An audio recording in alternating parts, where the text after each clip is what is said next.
নিতাই গৌর যখন ফিরে এসেছে, হাত পা দুটিকে ভালো করে মুছিয়ে দিয়ে নিতাই গৌরের আবার পূজা সেবা করতে লাগলো। এই করতে করতে পিসিমার বয়স হয়ে গেল প্রায় 106 বছর। 106 বছর পিসিমা বেঁচে ছিলেন। 106 বছর যখন পিসিমার বয়স হয়ে গেল, পিসিমার শেষ দিন ঘনিয়ে এলো। গোপীশ্বরকে বলল, গোপীশ্বর, সারা জীবন যে নিতাই গৌরকে আমি প্রাণ করলাম, সেই কৃষ্ণনগরের জমিদার গিন্নি থেকে এই বৃন্দাবনে এসে যে নিতাই গৌর আমার সার আমাকে সর্বস্ব ছাড়ালো, সেই নিতাই গৌর বিগ্রহের কাছে আমাকে একবার নিয়ে চল বাবা। আর আমি বোধহয় এই দেহে থাকবো না, আমি একবার সেই নিতাই গৌরকে একবার দেখে নি প্রাণ ভরে। গোপীশ্বর সেই নিতাই গৌরকে নিয়ে গেল নিতাই গৌরের কাছে। গোপীশ্বরের কাছে পিসিমা বলতে লাগলো, গোপীশ্বর শোন বাবা, আমি তো শ্রাদ্ধ বাসরে আমার স্বামীর কীর্তন করাচ্ছিলাম, আমার স্বামীর উদ্দেশ্যে ভাগবত কথা দিচ্ছিলাম, আর সেখান থেকেই আমার এই নিতাই গৌর প্রাপ্তি। আর তো আমার কিছু নেই, আমার সারা জীবনের সম্পদ এই নিতাই আর গৌর। তুই যেন একে খুব যত্ন করে সেবা করিস বাবা। আমি এই পরাণ নিতাই গৌরাঙ্গকে ছেড়ে আমার এই দেহটা আজ চলে যাবে, কিন্তু আত্মাটা যেন নিতাই গৌর চরণে বিকিয়ে থাকে চিরকাল। আমি নিতাই গৌর চরণে যেন বিকৃত হয়ে থাকি, যে কুলেই আমার জন্ম হোক না কেন। 84 লক্ষ জনির মাঝে যে কুলেই আমার জন্ম হোক, আমি প্রার্থনা করি যেন মতি রহু তুয়া পর সঙ্গ, যেন মতি রহু তুহা পর সঙ্গ।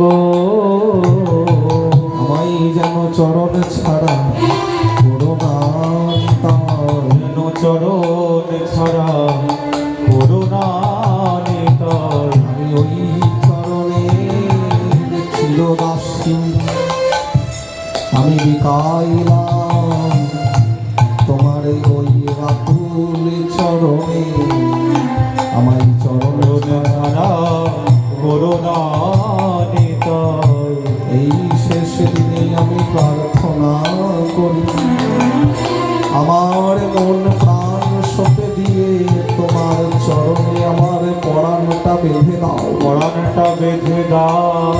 আমার নিজের বলতে তো কিছু নাই, কিছু নাই। ওহে বাপিয়া ধনে আমার নিতাই গৌর, তোরাই আমার সন্তান জ্ঞানে চিরকালই আমার কাছে ছিলিস, কিন্তু আমি জানি বাবা তোরা তো শুধুই আমার সন্তান নয়, আমার সন্তান নয়। তোরা তুই জগৎ সংসারে বিশ্ব চরাচরে ভগবান। ভগবান সাক্ষাৎ তোরা দুই ভাই সেই ব্রজের কানাই বলাই, কানাই বলা। এক শঙ্কর সন আবার এক সেই বাসুদেব তত্ত্ব। তোদের বিনা তো আমি কিছু জানি না, তোদের চিরকাল ছেলে বলে ভালোবেসেছি বটে, তোদের চরণ মূলে ছেলে বলে আমি বিকাইছি বটে।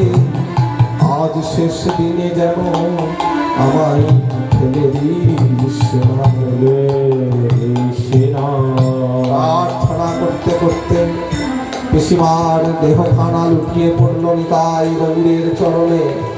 যেই পিসিমার দেহখানা নিতাই গৌরের চরণে লুটিয়েছে, অমনি পিসিমার আত্মা যেন বৃন্দাবনের মাঝে ঘুরতে ঘুরতে নিতাই গৌর চরণে লীন হয়ে গেল।